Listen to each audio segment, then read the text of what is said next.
14.7b. We'll probably do this one in about 2 videos. Hopefully we don't need a third. Problems take a little bit of time to do. They are applications of max and min values in Calc 3, so they can take a little bit longer, a lot of algebra involved. So what we're going to start off with is this is our checklist. These are the general steps to follow when we're going to be dealing with our max min word problems. So number 1, determine what needs to be max or minimized. That should be obvious. Number 2, write the formula including the variable that needs to be optimized. So obviously if we're maximizing the area of something, it does not make sense to write a circumference equation because you won't be able to get the area. Number 3, make the formula a function of 2 variables.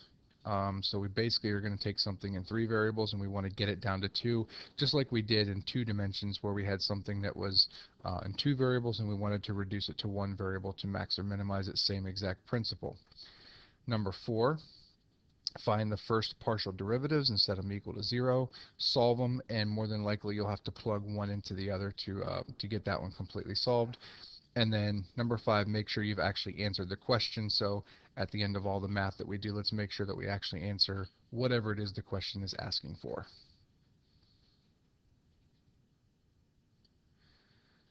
All right, so example 1. Find the shortest distance from the point 2, 1, negative 1 to the plane x plus y minus z equals 1. So several times in Calc ABBC, you would have to find the shortest distance or minimize the distance from a point to a curve. Well, now we're doing it from a point to a plane. Obviously, the shortest distance from a point to the plane is going to be perpendicular, a line segment that's perpendicular from the point to the plane. And really, this one isn't that difficult to think of when you're trying to conceive this one. The idea is, well, if we're going to try and minimize the distance, we need the distance formula.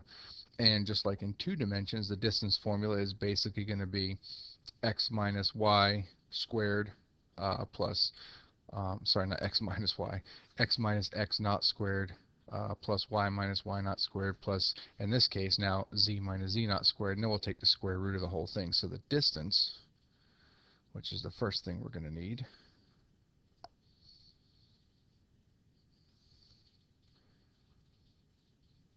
the distance is going to be the square root x minus x naught, in this case is 2, x minus 2 squared plus y minus 1 squared plus z minus negative 1 will become z plus 1 squared. That whole thing is under the square root. So this is our formula. This is going to go back here real quick. This is going to check off number 1, determine what needs to be maximized, and then write a formula that includes the variable to be maximized. Okay, we determined that the distance needed to be maximized, and here's the formula. Okay, so we did that. So let's see, number 3, make a formula of a function of 2 variables. So let's do that. So we want to make this a function of 2 variables. Well, in order to do that, we got to get rid of either the x, the y, or the z. And we do have a secondary equation right here, which is going to allow us to do that. So if we solve this one right here, typically I reduce them to x and y, but it doesn't really matter. Solving this one for z, you're going to get, let's see, what would that be? Z equals, adding the z, subtracting the 1, x plus y minus 1. So this is going to give us a way to plug something in here for z and get rid of one of the variables. So the distance formula now becomes this big long square root, x minus 2 squared plus y minus 1 squared plus, now plugging the z in, we're going to get x plus y minus 1 plus that one's going to go away, squared. So there's our new distance formula. So we reduced it. Number 3 is done. Make the formula a function of 2 variables. Find the first partial derivative. Set them each equal to 0. So let's go ahead and do that. So we need the partial with respect to x. All right, so let's take a look at this thing. We're going to have a 1/2 from the square root. The entire square root, what is that going to be?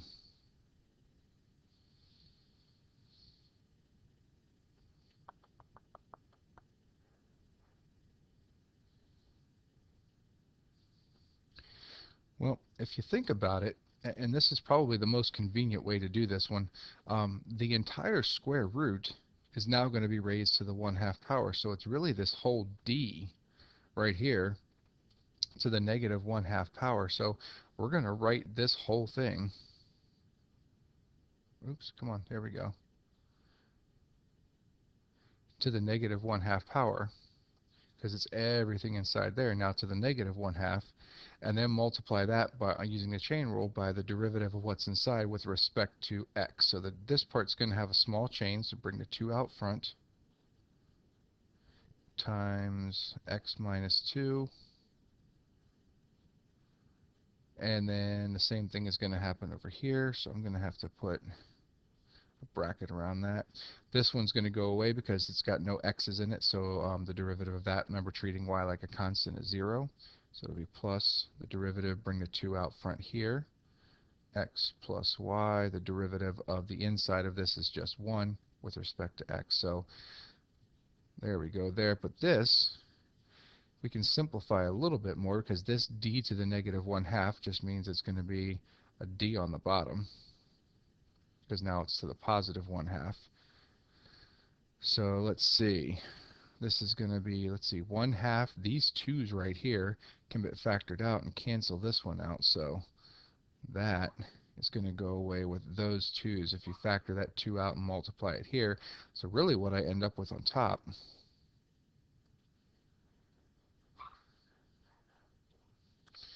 is x minus 2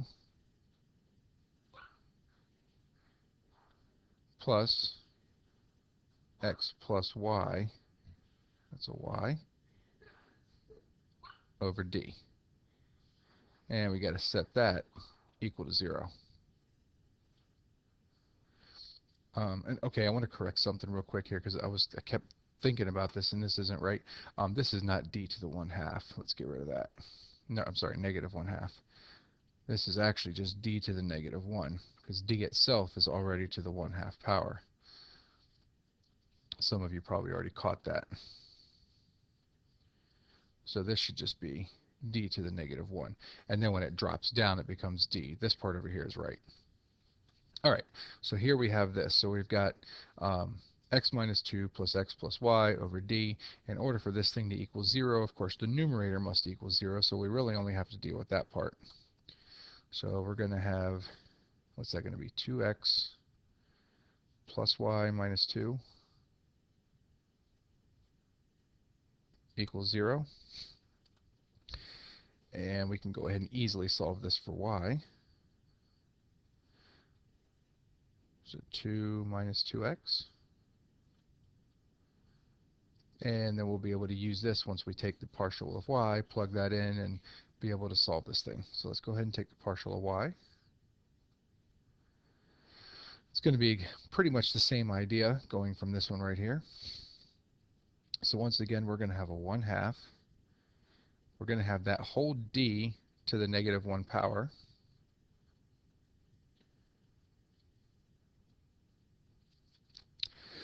And then the inside, oh, come on, there we go. So the inside is going to be, let's see, that's a 0 because x is constant in this case. So bring the 2 out. 2 y minus 1 to the first power, derivative of y is 1. Same thing up here, bring the 2 out to the front. X plus y, the derivative of y is 1, so we're good there. Again, that d to the negative 1 just drops to the bottom. We're not concerned with that. We are going to get these 1/2s and these 2's to cancel out. So what we really get is y minus, oops, should be y minus 1 plus x plus y over d equals 0. Again, the numerator is the part that must equal 0, so from this we get that 2y plus x minus 1 has to equal 0. So now replacing this y with the 2 minus 2x,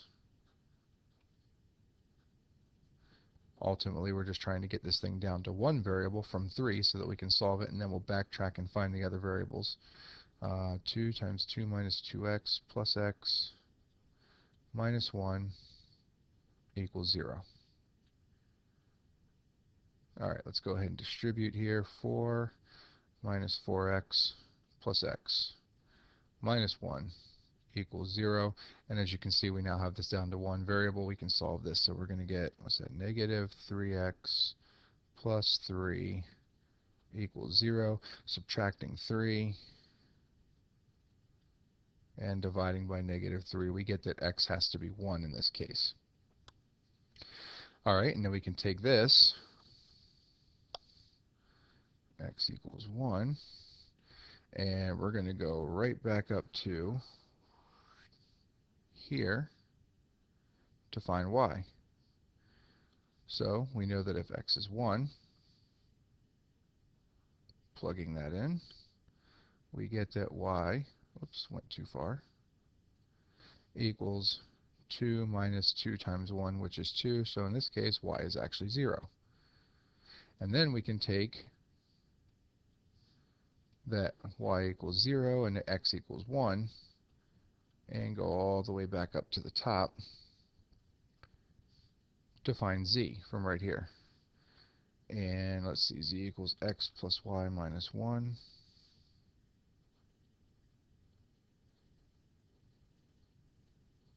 So if we plug in 1 for x and 0 for y,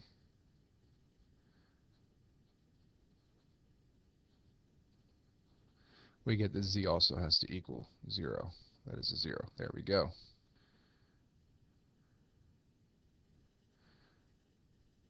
So what that tells us is that the point 1, 0, 0 is the point on the plane which is going to be closest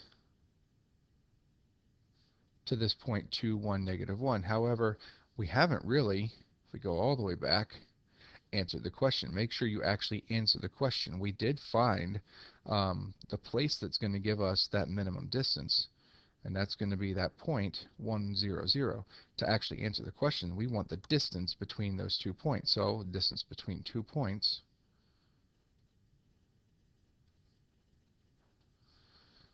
let's see, the distance is going to be the square root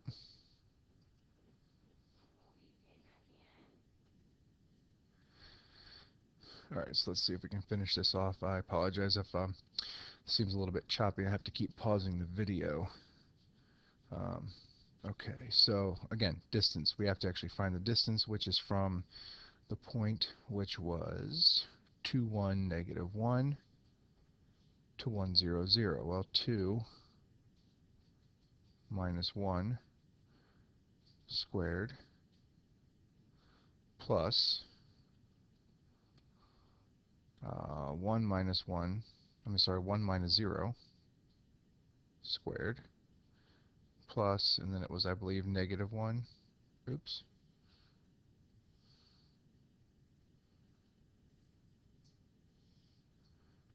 Minus 0 squared. Take the square root of all that, and ultimately what we end up with, 2 minus 1 squared is 1, plus 1 minus 0 squared is 1, negative 1 minus 0 squared is also 1. We end up with the square root of 3. Alright, so what I have is I have a little graphic here to kind of show you that the point 1, 0, 0 is on the plane, the point 2, 1, negative 1 is off the plane, and the shortest distance between those happens to be square root of 3. Not exactly the best, but here you go. You can kind of see it. So let's see. Here's the point on the plane, here's the point off the plane, there's the distance between them. You can probably see it a little bit better on this one right here. There's the point 1, 0, 0, which is off the plane. Whoops, what happened there? I don't know what that is. Have no idea. Whoa, what the heck? Anyway, oh, I pushed this little button on the pen. Okay, so here's the point on the plane, 1, 0, 0. Here's the point that we started with, and you can see how it's perpendicular. No idea what's going on with this bottom thing. It's really weird. All right, we're going to get out of this. Next example.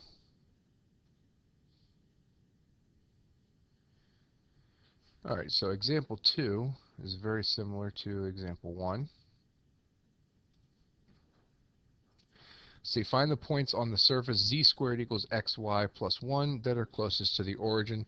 This one's really not that difficult to do. The actual sketch of this thing, though, the drawing is pretty cool looking, so I want to definitely show you guys that at the end. All right, same idea, though, distance. Now, in this case, the distance, let's see, closest to the origin. Well, the origin, of course, is 0, 0, 0. So the distance is going to be x minus 0 squared plus y minus 0 squared plus z minus 0 squared. So it's really just going to be x squared plus y squared plus z squared. Because, again, the origin, of course, is 0, 0, 0. All right, so we have right here our secondary equation. And the good thing is this is z squared. Well, this is z squared, so I don't have to solve anything. I'm just going to plug xy plus 1 in for all of z squared and make this pretty easy to figure out. So the algebra behind this one really won't be that big of a deal. So let's see. Square root x squared plus y squared plus, and again, this is z squared, so that's xy plus 1. And this is our function to minimize down into two variables. So let's take the partials. So again, we're going to have a 1/2. All of that to the negative 1/2, which just really puts the d on the bottom. Because remember, that's d to the positive 1/2. So when we drop it to the bottom to the negative 1/2, it just becomes d down here. And then times the derivative of the inside with respect to x. So that's going to be 2x. That's 0. That's going to be plus y. And that's 0. And we'll set that equal to 0, which means the numerator must be equal to 0. So 1/2 2x plus y equals 0. And we're going to go ahead and solve this one. We'll go ahead and solve it for y. Multiplying both sides by 2 gets rid of the 1/2, so we get 2x plus y equals 0, or y equals negative 2x. And we'll need that once we take the partial of y. Partial of y, same exact idea, 1/2. It'll be all of this to the negative power, so the d goes on the bottom. And the partial of the inside with respect to y will be 2y plus x. And setting that equal to 0, again, the numerator must equal 0, so 1/2 2. Now the y I'm going to plug in is this one right here, so that's 2 times negative 2x plus x equals 0. Okay, again, multiplying both sides by 1/2 gets rid of the 1/2, so we're going to end up with negative 4x plus x, which is, let's see, negative 3x equals 0. Dividing both sides by negative 3, we just get that x equals 0. And if x equals 0, plugging that back in up here, we get that y equals 0. And then taking both of those values and plugging it back in up here, we get z squared equals, what's that going to be, 0 times 0 plus 1, so z squared equals 1, which means that z is going to equal the plus or minus 1. So again, algebra was not very difficult on this one. So what we get is the points 0, whoops, make that actually look like a 0. Get the point 0, 0, plus or minus 1, which means that there's 2 points, which is the closest. Come on, there we go.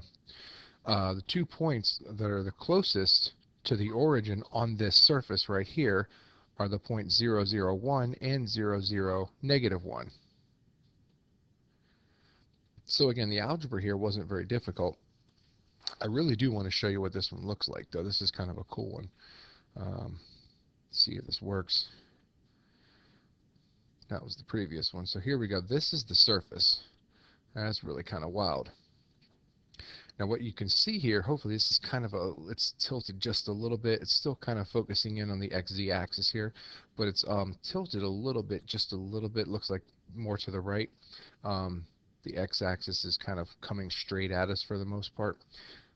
This is elliptical.